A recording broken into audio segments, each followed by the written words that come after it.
What makes a great video game jingle?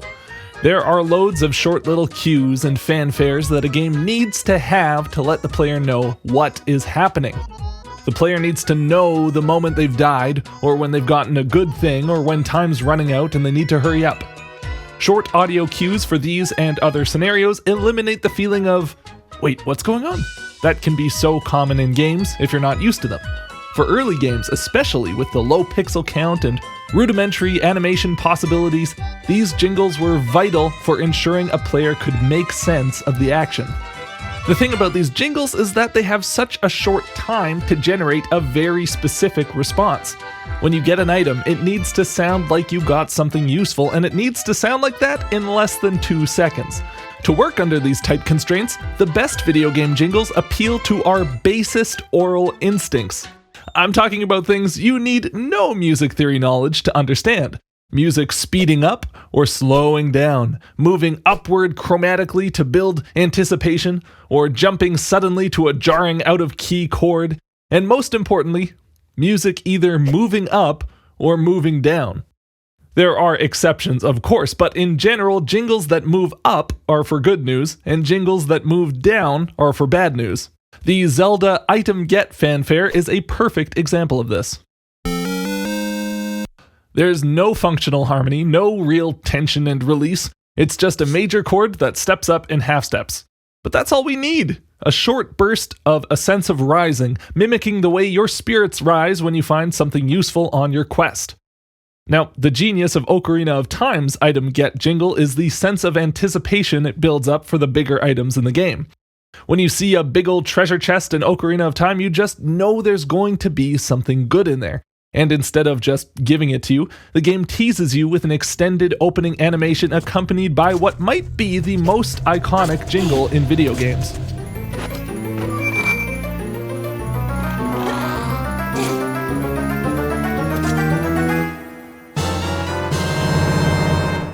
The main melodic fragment, this rising scale figure, uses upward motion to denote good news and creates an additional sense of rising up thanks to the last note of the fragment being the sharp 4 rather than the natural 4.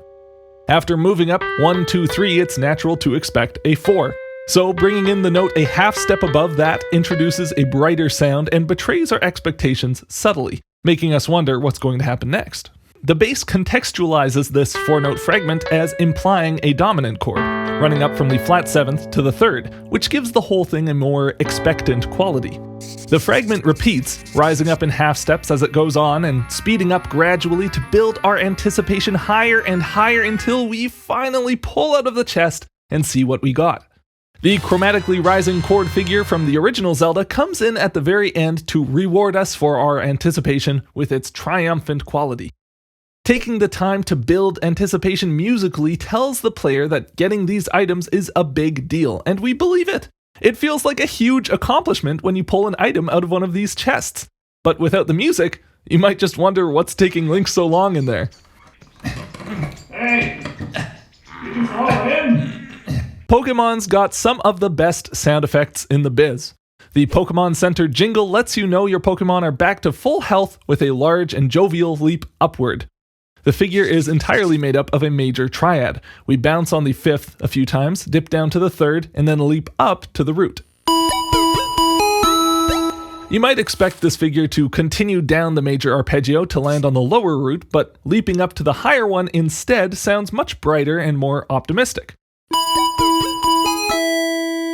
The upward motion combined with the bright and innocent sound of an unadulterated major triad is a perfect combo for giving the player good news that they were expecting. On the flip side, downward motion is great for giving the player bad news, and we see this trend going all the way back to Pac-Man's iconic wilting death jingle. The Ocarina of Time Game Over fanfare is just about the opposite of its treasure chest opening fanfare. We get these chords that crumble, falling chromatically downward while slowing down to end on a striking G major 13 chord.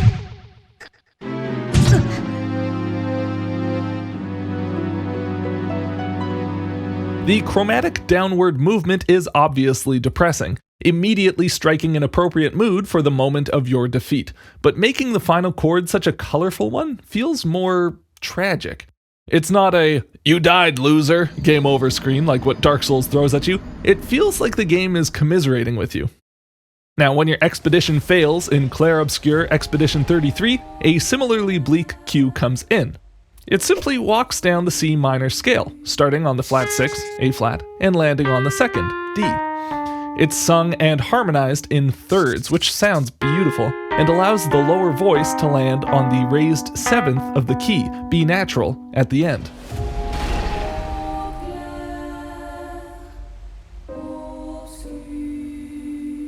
If we walk down just one more step, we'd have a very satisfying resolution to a C note, but ending like this on the 2nd and 7th of the key creates an expectation. We're left hanging, unresolved, the same way your journey is left hanging and unresolved with the death of your party.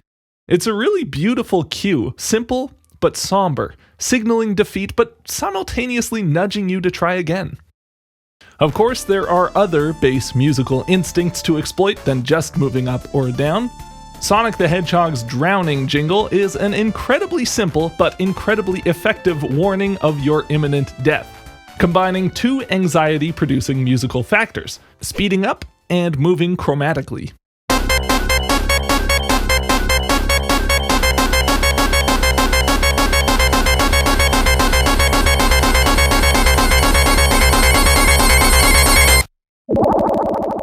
It's interesting to contrast this cue with the Zelda Treasure Chest opening fanfare. They both feature chromatic movement and gradually speeding up, but where one builds anticipation, the other builds anxiety. I think the difference is the continual upward movement compared to the back and forth between the C and D flat half steps. With the Zelda fanfare, you are moving towards something, whereas with the Sonic one, you're stuck in place, treading water for as long as you can. The time's running out cue from the original Super Mario Bros. Works pretty much the same way.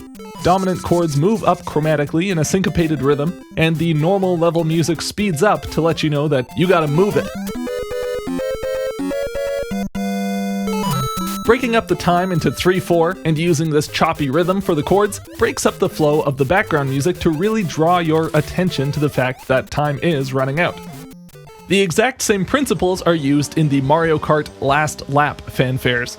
A syncopated, chromatically rising chord comes in to signal that you've begun your last lap, and then the original track music plays out sped up to light a fire under your butt.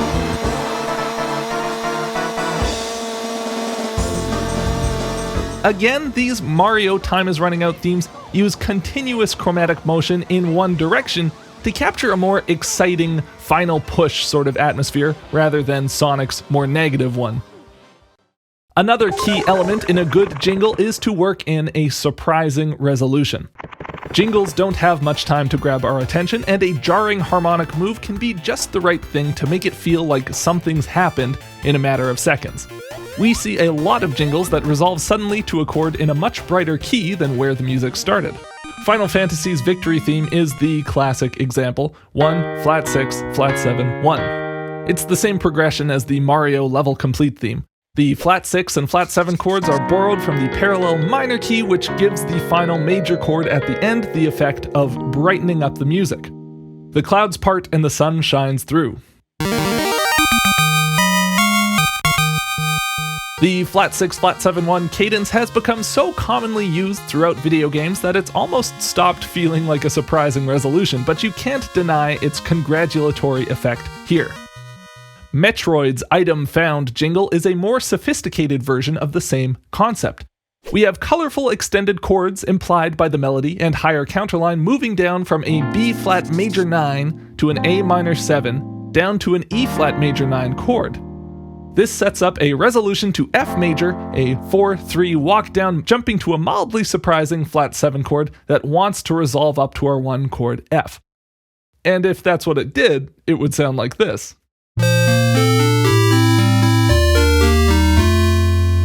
But that's not what it does, and you probably felt a bit icky hearing this iconic jingle end that way. No, the final chord is swapped out for a D major chord, which once again jerks the music suddenly into a much brighter key.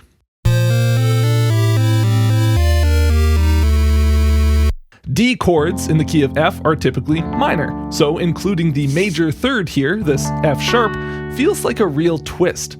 It's a very pleasant surprise.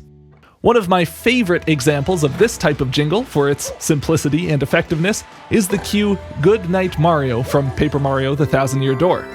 It's a very sweet little lullaby melody, walking up a C major scale from C to F, jumping up to an A as the chord changes from C to F major, and then resolving down to a surprising G sharp note as the chords shift to this pretty A major 7 out of nowhere.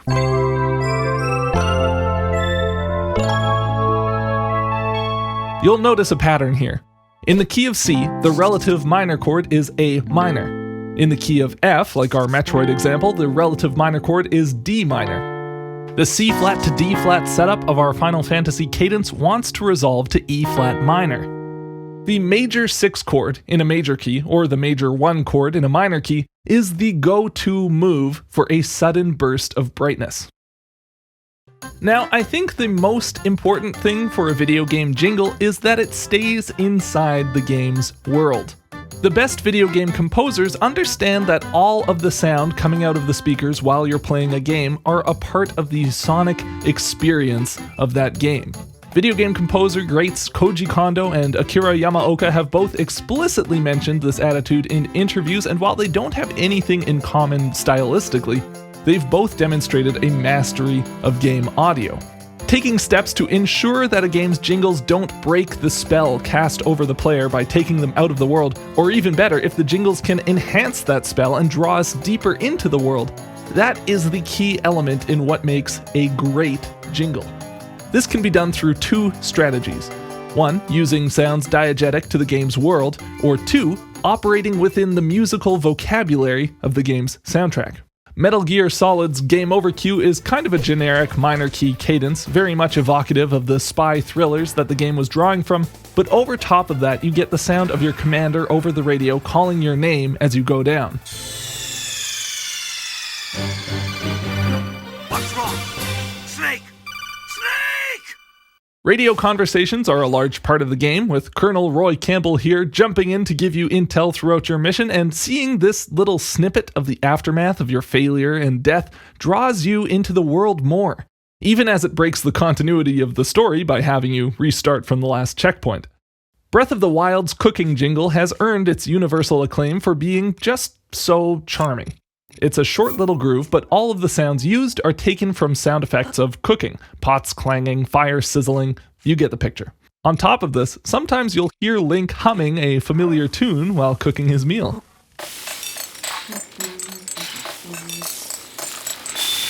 Yes, it's a jingle. No, Link likely isn't cooking in perfect time, but using the sounds that Link would be hearing for this jingle puts us in the world and makes us think for a second about what it would be like to actually be on this kind of journey. Hunting for your food and cooking it up by yourself in the woods, only the sounds of nature around you and your own work to accompany you.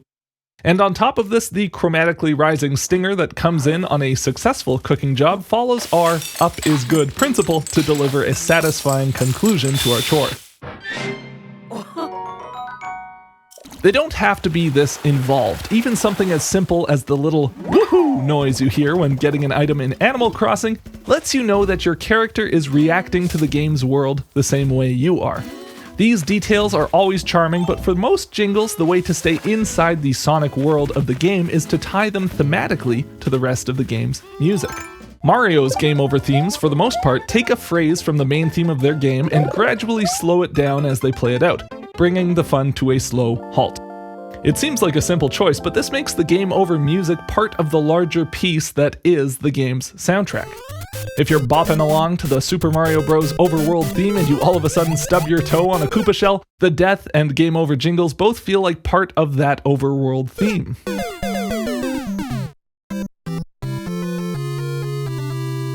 We didn't leave the musical world of the game. The piece scoring the action just adjusted itself a little to follow what was happening to the player.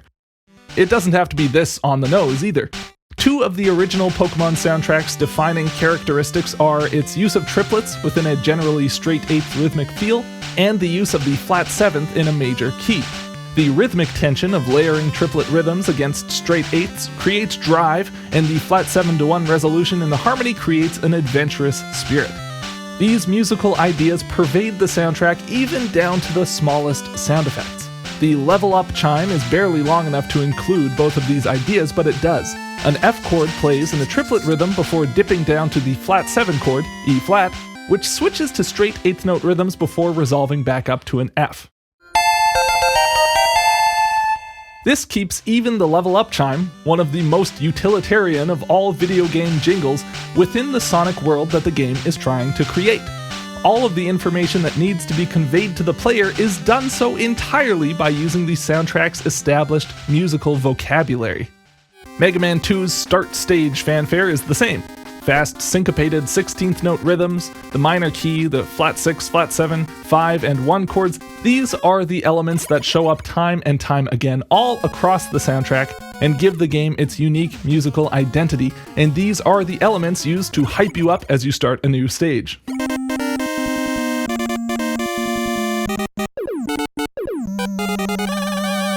If you think of a game's soundtrack as a multi-movement musical work where it just so happens that the length and order of each movement is only decided partially by the composer and is partially decided by the player's input, then it makes sense to have motivic consistency across all areas of a game's score, even, nay, especially, the jingles.